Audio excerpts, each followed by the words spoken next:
Alrighty.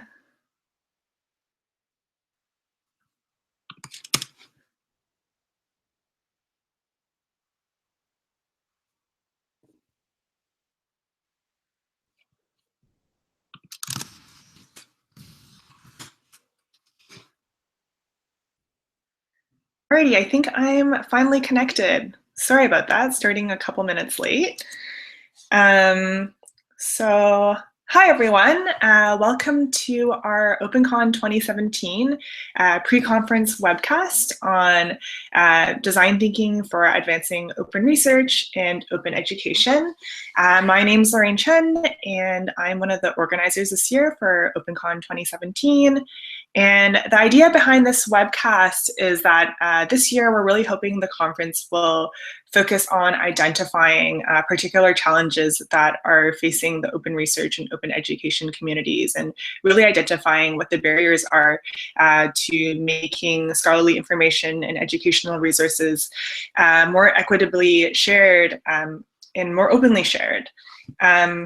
And I have a bit of a background, not a super formal background, in a set of tools called design thinking, which I think really helps us think about problems in a really thoughtful way and understanding them really deeply, understanding that they occur on both a systemic level as well as on a sort of micro human interaction level. And I think that's really helpful when we're thinking about issues in the open access, open education, open data spaces. So I'm hoping to just provide a really brief background on some of the methods and tools that can help us understand problems better, and how this deeper understanding can lead us to more efficiently collaborating on solutions. So I'm just gonna get my screen sharing up. Yeah, hi everyone. I see people are using the chat bar. Oh yes, so before I get started, I just wanna let people know that if you're on the YouTube page right now, there should be a live chat on the right-hand side of the screen. And I won't be able to see it since I'm screen sharing, but I've asked my colleague, Joe, to just ping me when questions are being asked, and I'll do my best to answer them as we go throughout the slideshow. And this is scheduled to be a 1 hour long webcast. If we end early, I'll make sure there's some time for questions. And this will also be recorded, and I'll share the slides with everyone online afterwards. So give me a couple moments as I figure out how to screen share. I definitely should have figured this out in advance. There we go.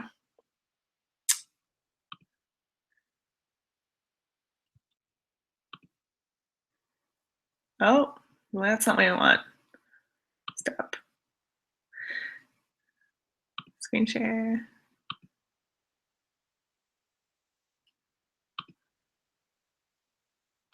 Alrighty.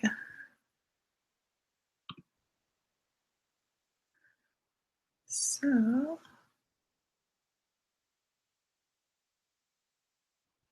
is my screen being shared right now? 1 second.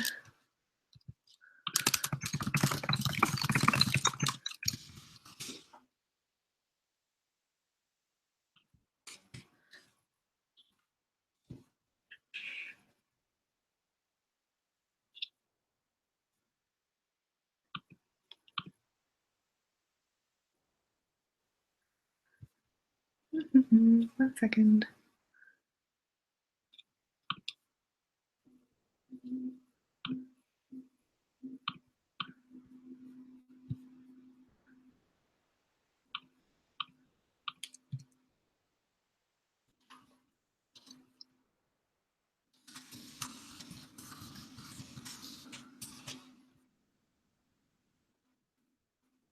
It's having some small technical difficulties. Bear with me for one moment.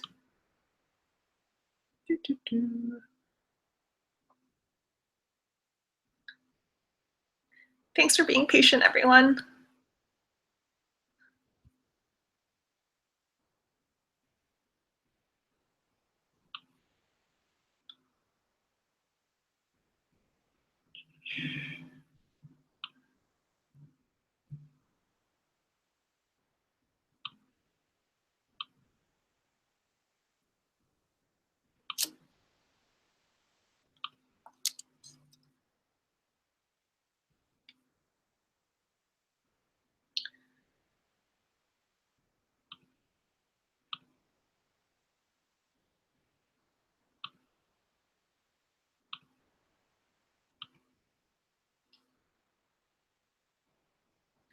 Alrighty, I'm just gonna go like this because I think this will be a little bit easier.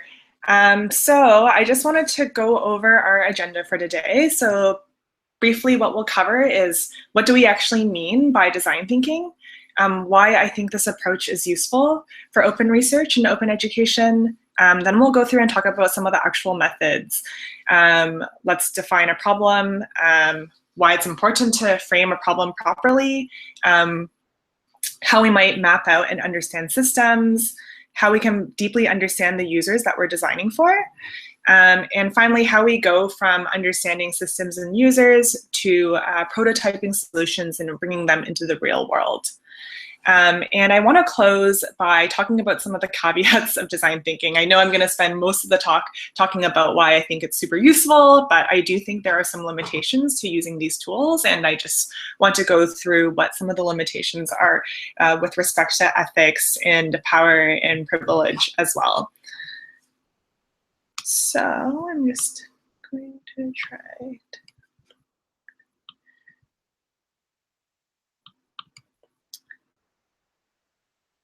Oh no, you definitely are not seeing the right slides. 1 second.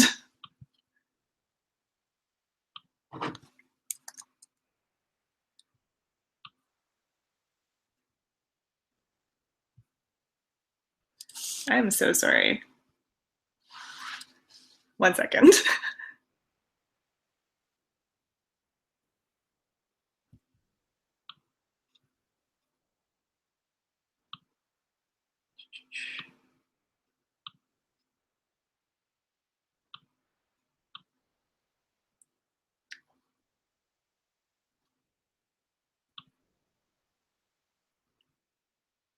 Alrighty, so what exactly is design thinking? I like to think of design thinking as just structured common sense. So these are questions that we ask ourselves very frequently. They're ways of thinking that we might often use in groups or when we're thinking about campaigns at our different universities and institutions. But I think the thing that's special about design thinking is that it asks us to be really thoughtful at each step of the process, and it asks us to look at the macro level issue, but it also asks us to design things with humans at the center. So taking a really empathy-based approach. And that might sound a little bit fluffy for some of the scientists in the room, but basically at the end of the day, what it just means is thinking about the fact that problems affect people, and people face really specific barriers and challenges, and we want to be thoughtful about what those barriers are. These are the different stages in the design thinking process. The first being very deeply understanding a system and defining what the problem is. And then once we zone in on a problem, we think about who the different stakeholders in that problem are, who are the people who are creating the problem, who are the people who are affected by the problem, and what are the specific challenges and barriers that they face, what things frustrate them, what things influence their behavior or motivate them to act in a certain way. And once we understand that a bit more deeply, then we can start to brainstorm very particular and more nuanced solutions than ones we might have thought of before. The next step would be to prototype something, and basically that's just a fancy word for creating a really low-cost, low-commitment version of a solution, whether that's just a sketch on paper, whether that's a really scrappy survey that we send around, something that we can test really quickly and iterate and modify and keep on improving until we implement something in the real world. And the next thing I want to emphasize about design thinking is that it's an iterative process. And what we mean by iterative is that it's not always just moving forward in the process, but that every time you learn something new, you can always go back to the drawing board, and you should. So if you learn something a little bit more about the people who are involved in an issue, maybe that makes you understand the problem a little bit differently, and you can frame the problem in a new way now. Maybe after you've tested a very low commitment version of your solution, and you realize that, oh, this doesn't work for XYZ category of people, then again, you can go back and reframe how you understand the stakeholders that are affected by your problem. So at every stage of the process, you can always move backwards, and you definitely should, because that's productive and that's understanding the problem on a different level. And this is something that we'll continue revisiting throughout the course of the webcast. And finally, I just want to emphasize that the design and design thinking has nothing to do with making things look pretty. I know that when we say the words design thinking, you might think of like, oh, I'm not a graphic designer, I'm not a web designer, I'm not an artist, but it doesn't really have to do with visual aesthetics. It more refers to the process that we're taking to think about problems very intentionally. So just something to keep in mind in case the word was intimidating for people who don't consider themselves artists who are tuning in. So why do we think that design thinking is important in the scope of open research and open education? And I've worked in the open space for a couple of years now, and I've thought a lot about how this way of thinking about problems is really, really useful for the space that we're working in, because for folks in the room who are trying to make changes to the academic publishing system, or who want to introduce greater use of open educational resources, we know that these problems aren't just happening on a single institutional level. It's not just happening in one community, or it's not just affecting one student. These are issues that are really systemic, and in order for change to happen, that change needs to happen on a systems level as well. It probably involves bigger policies, it involves multiple institutions, it involves multiple layers and different people working together to make things work. And the systems that we're operating in of higher education, of educational policy, et cetera, these are really complex, and they have so many institutions and stakeholders involved. So it's really useful for us to really look at the entire system at hand and really think about where it's the most effective to intervene before we propose a solution. And design thinking is an approach that encourages us to do that. And finally, while the issues that we are thinking about are really complex and are really big, at the end of the day, a lot of the issues that we're dealing with also have to do with the behavior of individuals. So we ask a lot of questions about how we can encourage more researchers to adopt open research practices.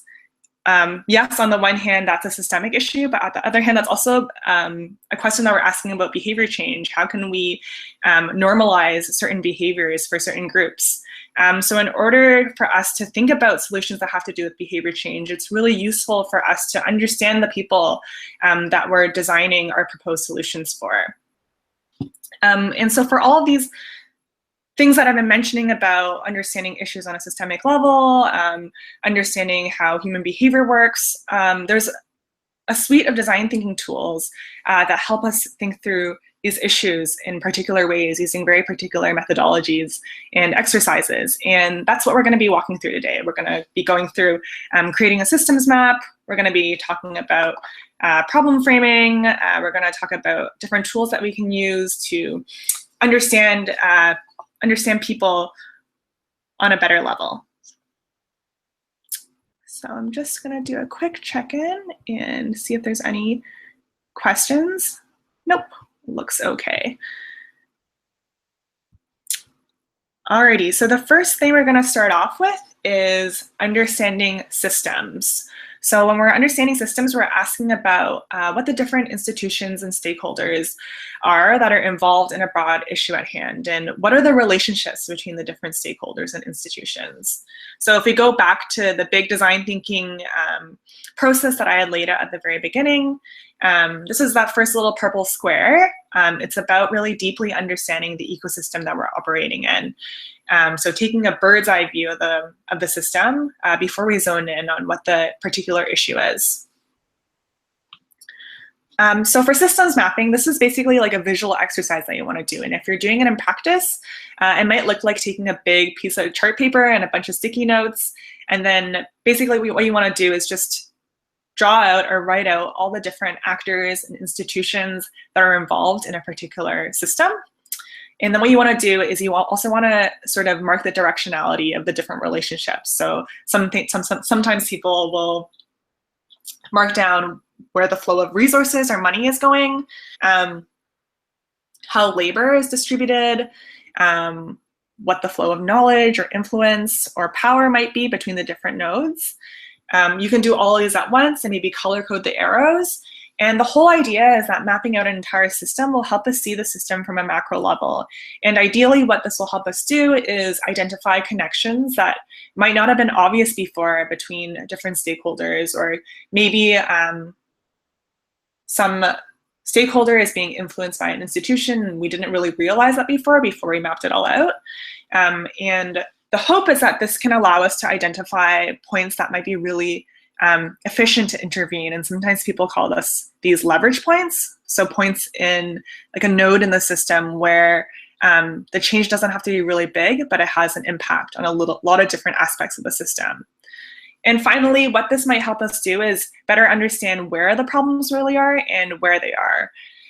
So a few days ago, I just did a really scrappy version of a systems map, and by all means, it's overly simplified. I just wanted to show an example of what it might look like. So this was a really, really rough and overly simplified example of doing a systems map of the scholarly communication system as it revolves around the university. And so I've tried in the blue boxes, indicate some of the institutions that are involved, and in the purple, I indicated some of the stakeholders, and in green, I noted some of the tools that people were using, and I did my best to map out some of the relationships between the stakeholders as well as the institutions involved. So for example, we can see that every university has an academic library. Most academic libraries have institutional repositories. Ideally, the researchers would be depositing their work in an institutional repository. Maybe they are, maybe they aren't. We have undergraduate students using tools like Sci-Hub to access research they're blocked from reading. We also have citizen scientists, members of the public, who are also accessing tools like Sci-Hub because they can't afford to read papers that are in traditional journals.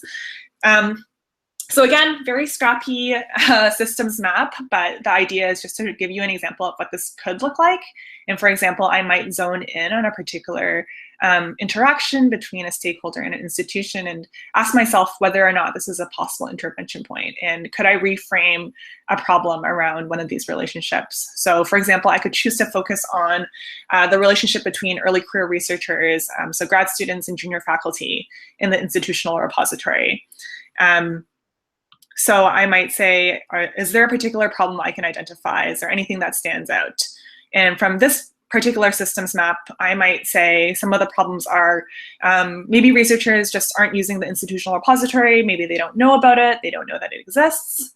Maybe another issue that we can see is that undergrad students are using tools like Sci-Hub because they think it's cool and free, but they don't realize what the actual bigger issue is. So the whole point of mapping out these systems is that it brings me to our next point, the next thing that we want to do, which is really frame and define a problem.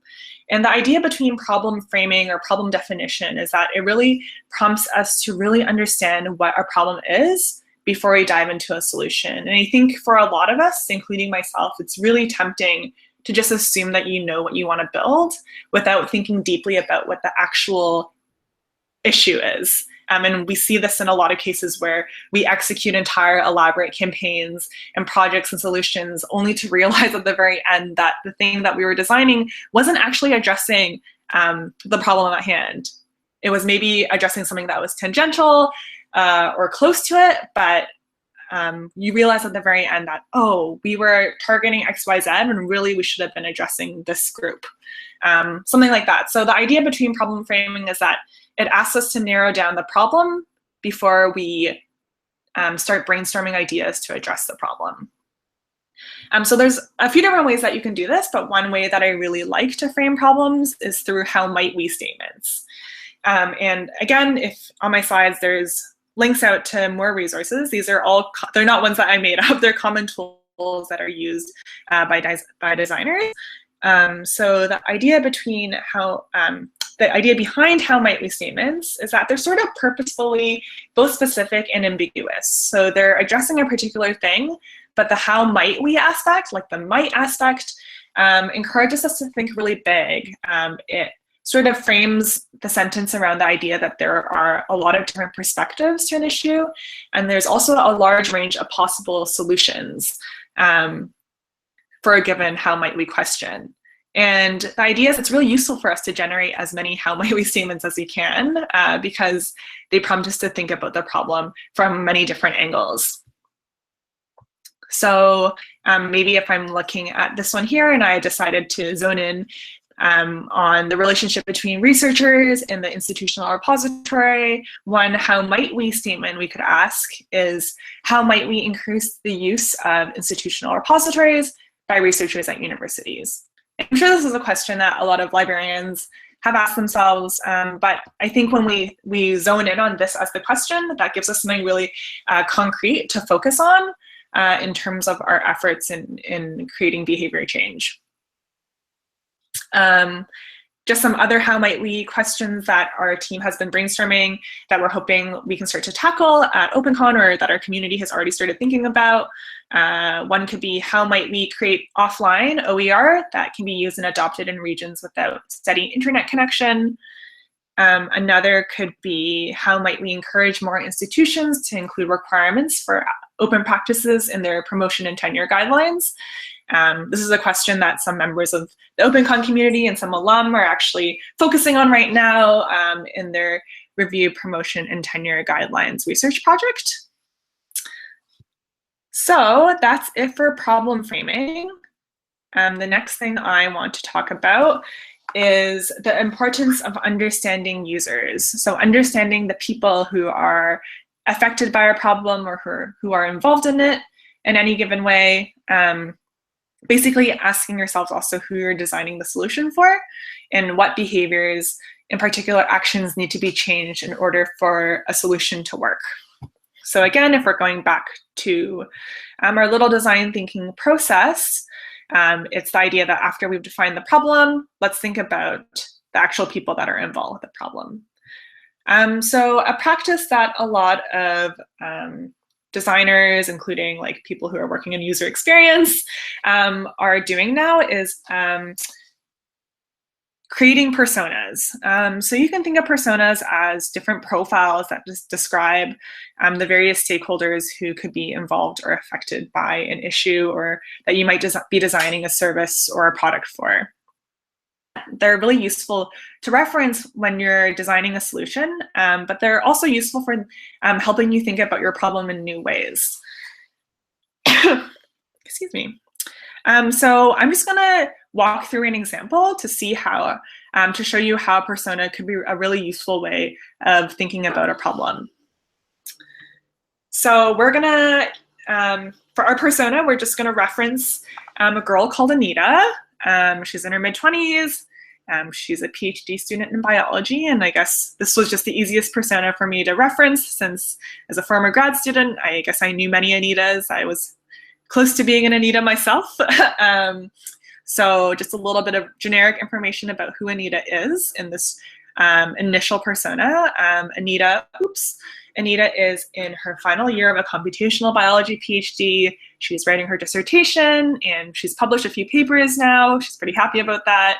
We also want to write down some of her goals.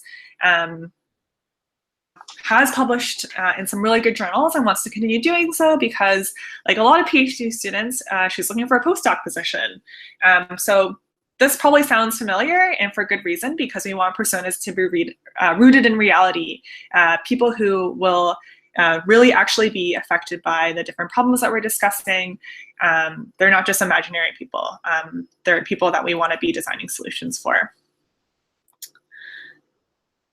But of course, there are going to be a lot of different personas or people in a given system, and we're not going to know everything about them. Like, I happen to know a lot about this hypothetical Anita because I was in grad school and a lot of us were in the same situation. However, I'm not going to know a lot about a librarian, or I'm not going to know a lot about someone who works in the publishing industry.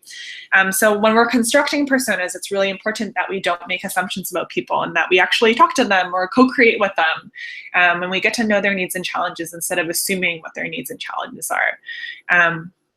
So this could look like anything from a discussion to asking people to create their own personas to conducting a survey. And the idea behind user interviews is that we want to really, I think of this as a sort of qualitative data collection, where we want to collect information that will feed into the next two tools that I'm going to introduce, which are empathy maps and journey maps. So what are empathy maps? And before I do that, I'm just going to check again and see if there's any questions that people have.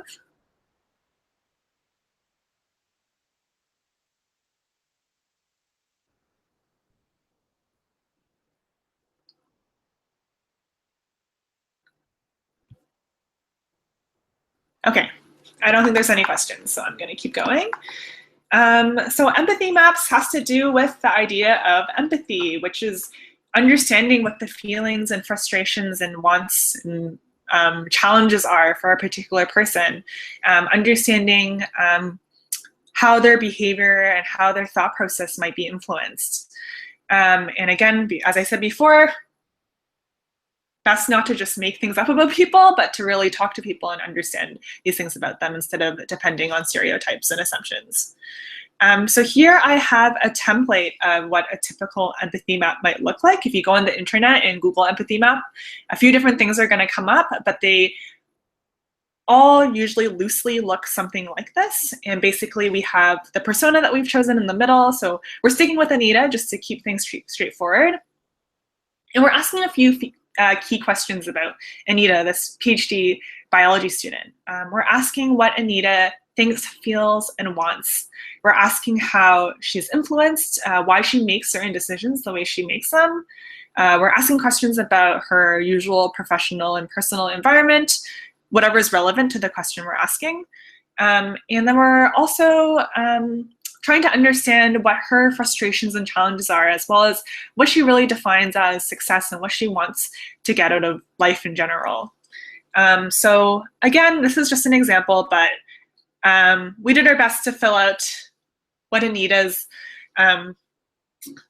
personality and wants and needs were. So for example, in what does she think, feel, and want? As we mentioned before, she is looking for a postdoc and eventually wants a teaching position. She cares a lot about her research. She really wants it to make a real world impact and to reach lots of people. I wanted to make it realistic, so Anita also has an activist streak. She participated in the March for Science, for example.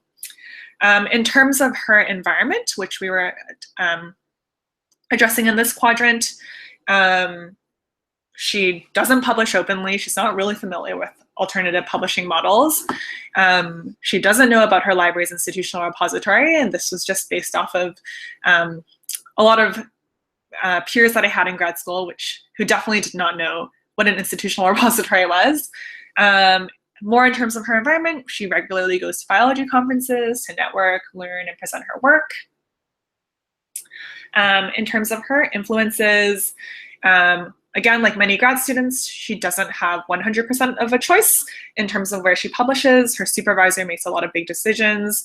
They have a bit of a rocky relationship, so she doesn't want to shake that boat too much. She's influenced by traditional metrics like the impact factor. She really wants to publish in Nature and Science and well-reputed journals. She also has some frustrations and challenges. She's pretty burnt out. She doesn't have a lot of time beyond her research schedule to learn about open access.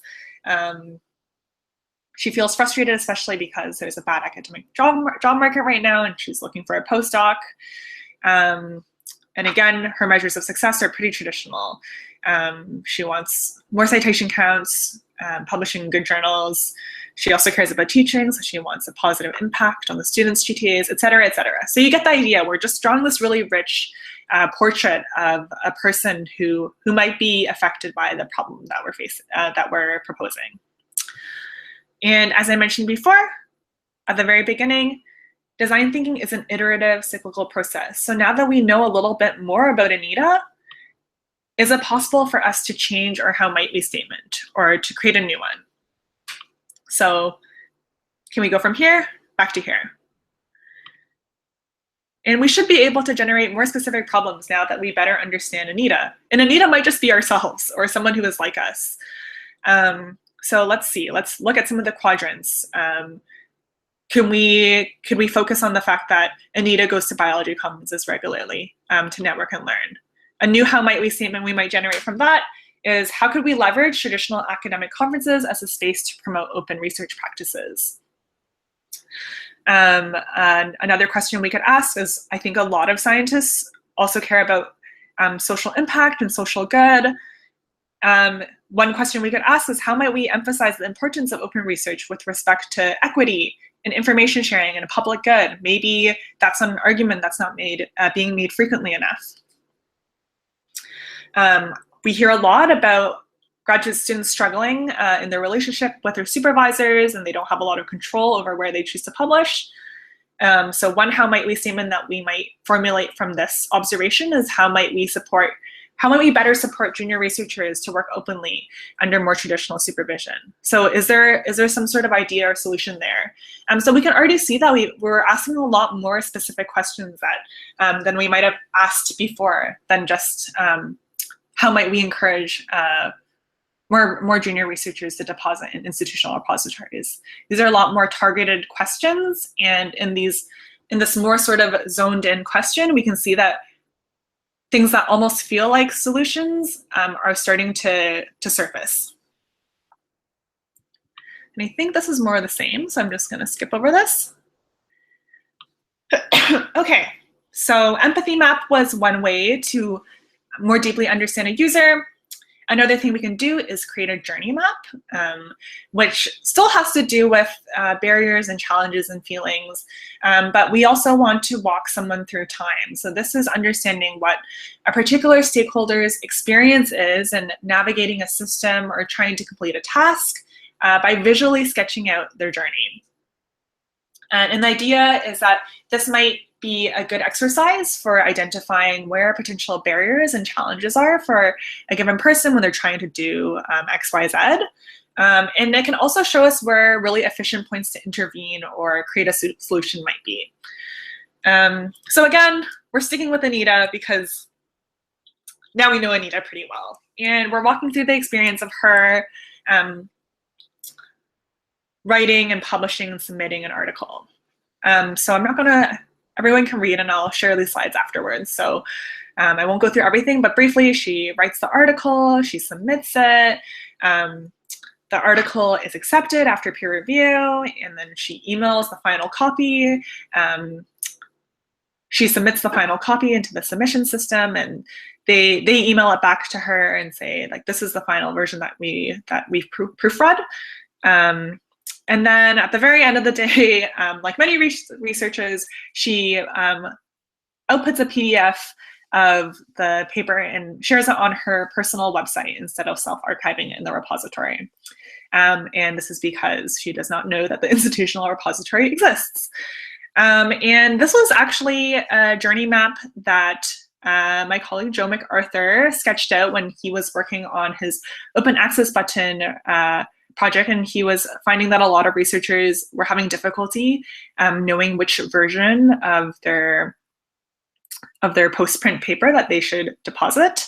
And he realized that this particular step of the journey map, where the submission system actually emails the researcher back the final version of their paper before it's typeset, that's the version that needs to be deposited into an IR. And he realized that was a really efficient to intervene when he was creating this particular process for OAB. So I thought that was a really interesting example of maybe he didn't actually formally create a journey map, but he went through a researcher's step-by-step experience in his head, and that allowed him to realize where a really efficient place to create a solution would be. So that's just an example of, there's a lot of different user journey maps you might make, but this is an example of how just really sketching out step by step what someone is doing and what someone is feeling, and all these like little micro steps can maybe illuminate particular places that may be useful for us to design solutions. And you can see some of the references and some of the resources and exercises we've drawn from just here on the slide. And again, I'm just gonna go back and see if folks have any questions.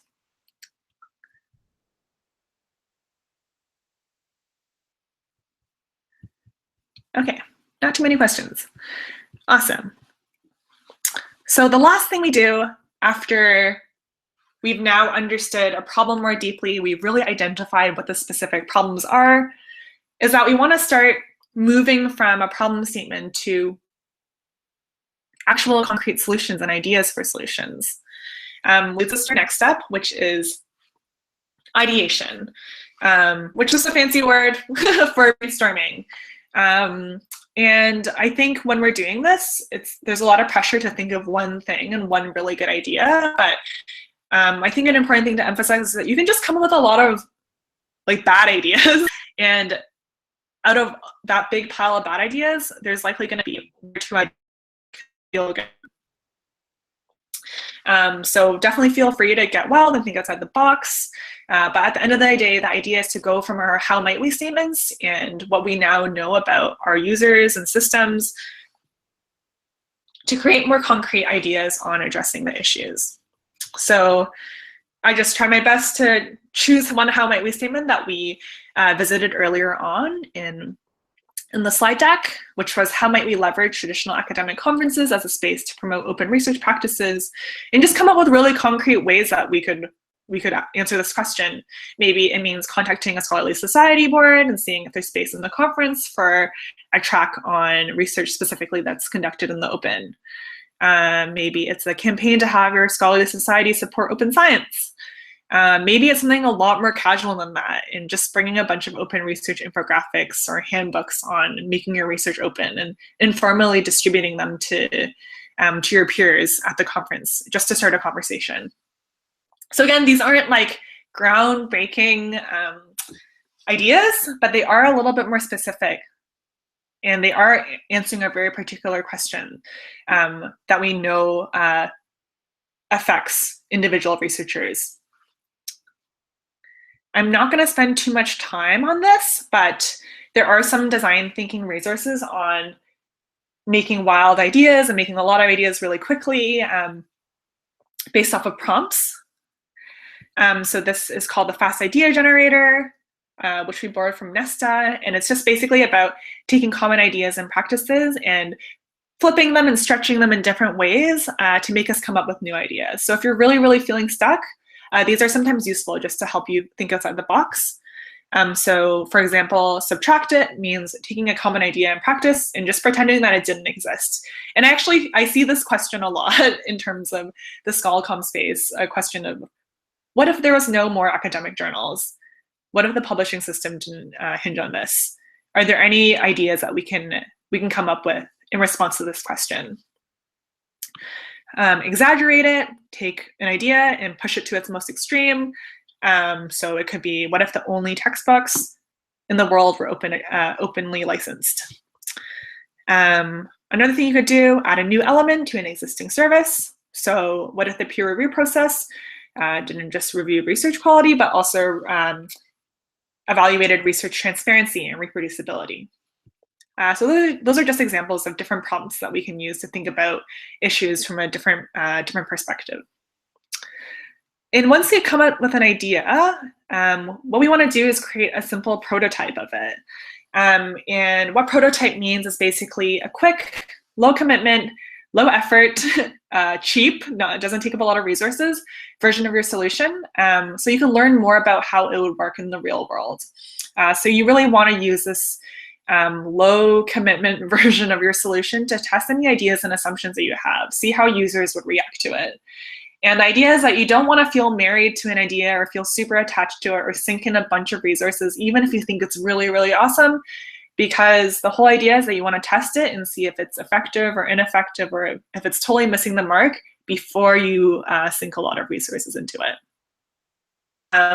And the idea is that when you're doing this, you're learning more about the people you're creating the solution for, how the system works, and if it doesn't work, you go back to the drawing board with your new learnings. So if this feels a little bit abstract, that's okay. We have some examples of what some prototypes could look like. It could, if you're making like a website resource, it could look like a wireframe or an interface sketch of the website. If it's a physical, tangible thing, you can just draw it. You can draw it on paper. Don't worry about the tech details. You just want this abstract version of it. If it's a campaign, it could just be drafting what the messaging or copy would be and then running it by people.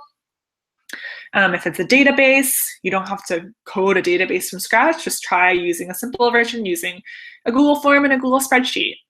It can look like a storyboard where you want to map out, really think about what like implementing a policy would look like from start to finish. So basically anything that you can make really easily that doesn't cost a lot of money, that you can do in a couple of hours or less, and that you can test. So I do this myself. I create prototypes all the time. We recently made our do-a-thon website, but before we wanted to code up the whole thing, we wanted to figure out what the workflow would look like and how people would, what different buttons people would click and what the web page would look like when people landed. I have horrible, messy writing, but this was enough for me to think out my ideas. And once I was happy with it, then I created a little bit more high resource version where I just went into Photoshop and then sketched out what the website would look like. And then once me and Joe chatted about the website, that's when we actually sunk in a bunch of time to code the website up. But the idea was that we didn't want to put a lot of time into actually making the thing until we decided it was a good idea. And I've sort of alluded to this before, but the whole idea of creating prototypes is that we are doing it so that we can test and then iterate, so that it's cyclical. We can interview users, ask people what they think. Does this make sense? Do you think it's a good idea? Is there no way it's going to work? We could go back to our user persona tools and maybe create a journey map of a user's experience using this new tool or using this new solution. Can we think about different ways where they might get frustrated or where it might not work? And if the prototype itself has functionality, if it's a really low fidelity website or anything else that works, get people to use it and see how they react to it. Does it make sense? Are they able to use it easily? Is it super confusing? Those are all things that you're looking out for. And again, if the prototype doesn't work, don't be discouraged. That's actually super useful information. The whole idea is that you're just learning more and more, and you can take those learnings back to the drawing board. Maybe now that you've tested the prototype, you know a little bit more about the people that are using it. Can you restructure the empathy map? Or maybe you can redefine the problem now that you've tested the prototype. So that's about it in terms of the most basic level of design thinking tools. If you Google design thinking on the internet, you're going to come up, there's hundreds and hundreds of resources, lots of more specific exercises than the ones we've introduced. But I just wanted to introduce sort of some of the most common ones and the most simple ones that people can take into their own work. And again, I'm just going to really quickly check if folks have questions.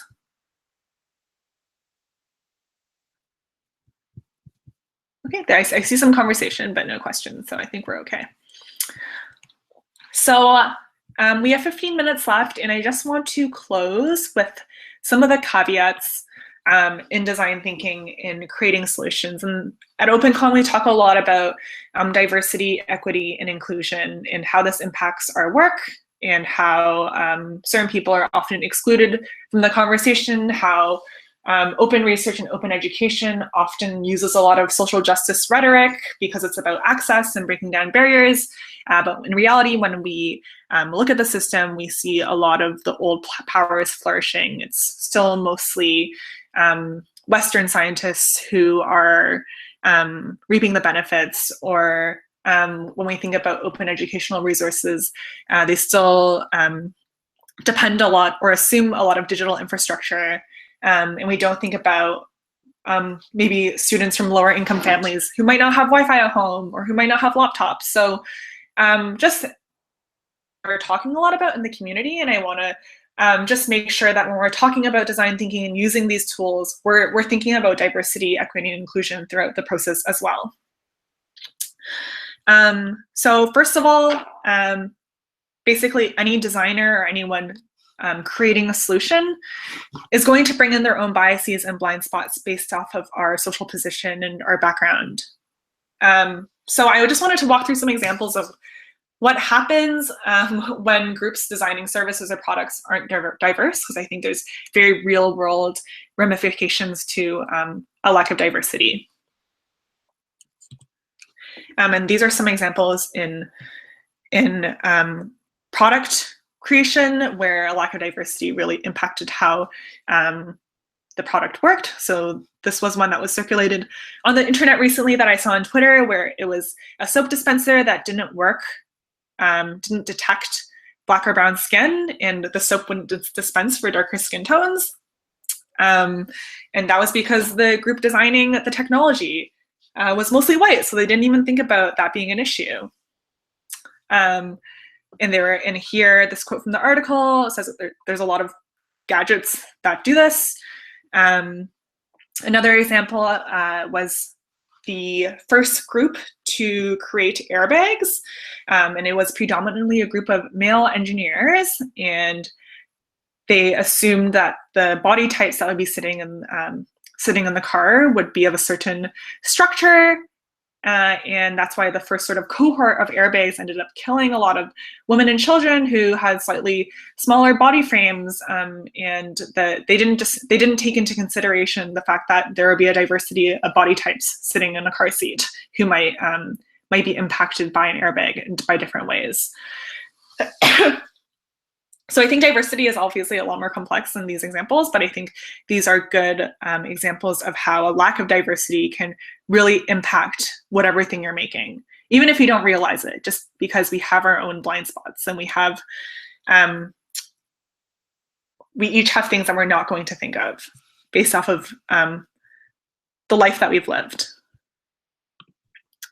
Just gonna get a glass of water.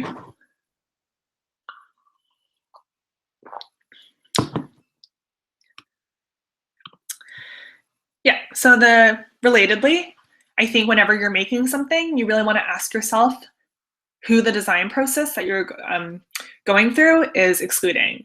And are you making sure that people from diverse backgrounds are involved in the brainstorming process, in the ideation process?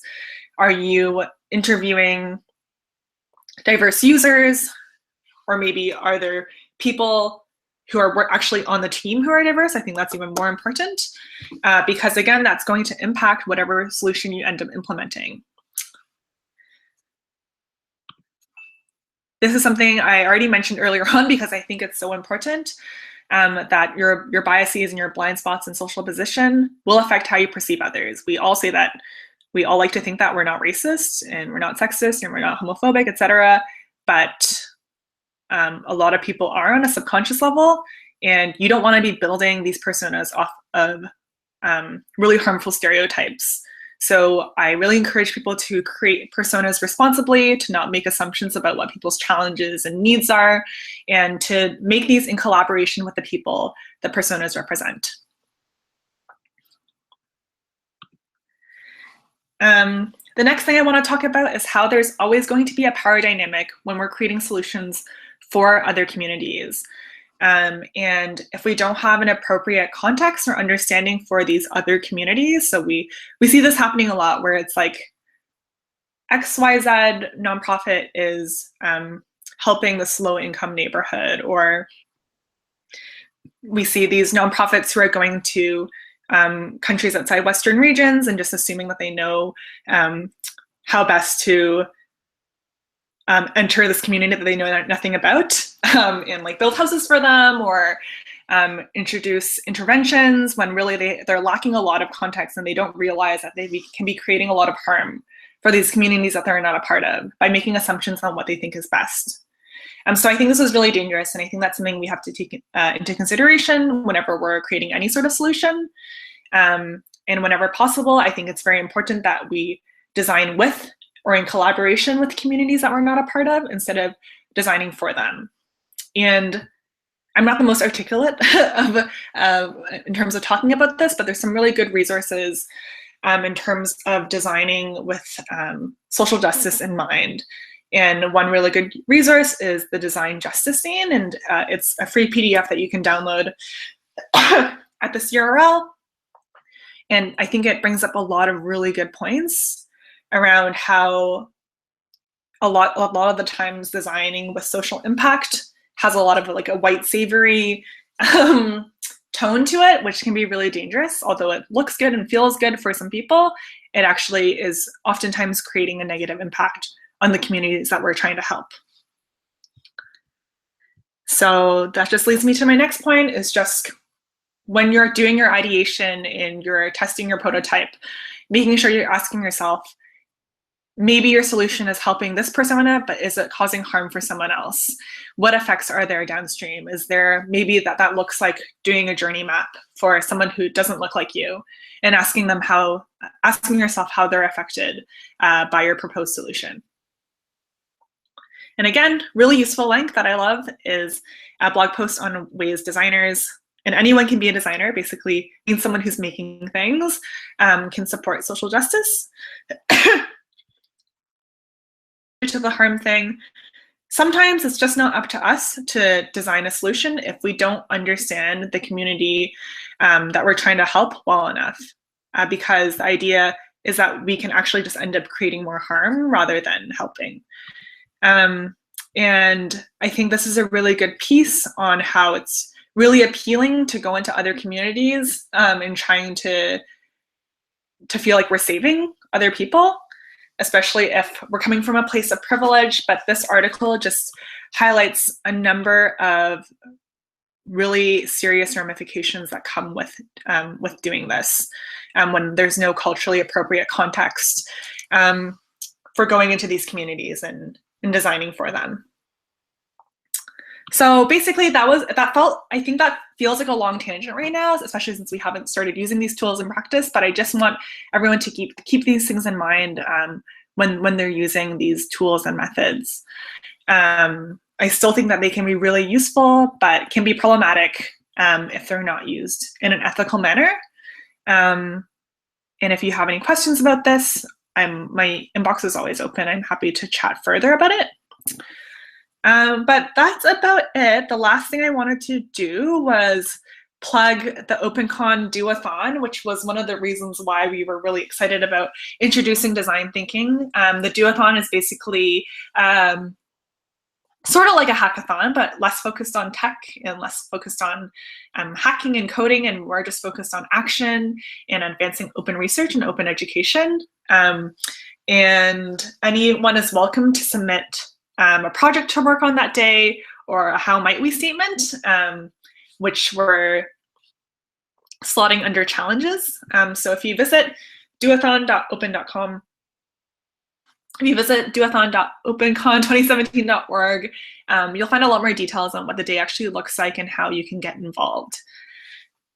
And if you're interested in seeing these slides, I think someone's shared it on the chat already, but if you go to bit.ly/dtopen, you'll be able to access these slides. And I'm still adding some extra resources onto it, so it might change a little bit over the next few days, but it's close to being final, and I'm hoping that this can be a very useful resource to folks who are working on open research and open education projects and initiatives in their institutions and communities.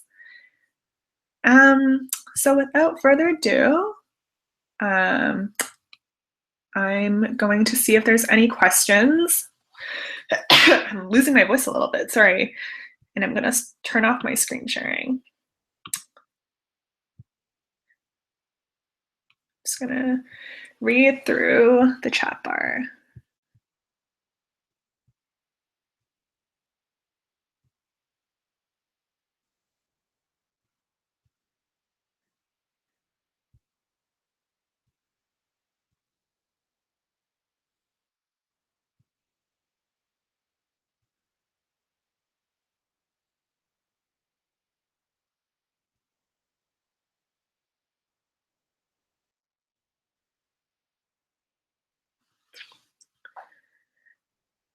Yep, so if anyone has questions, feel free to type them in the chat bar. I'm going to be around here for 4 more minutes and happy to answer anything. I'm also just interested in hearing feedback. Did that feel useful for most people? Do you see ways that you can apply this to your own work?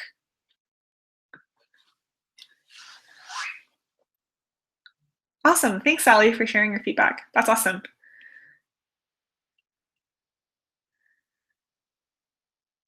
Awesome. Some good feedback. I'm always happy to hear that. And sorry about the technical issues at the beginning. I haven't used Google Hangouts on air in a very long time.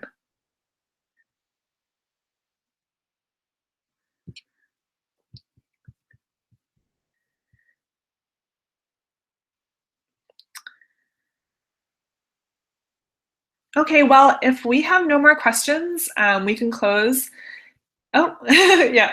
There's definitely a lot more. It's definitely a lot more complicated than just 60 minutes, but hopefully that was a good introduction.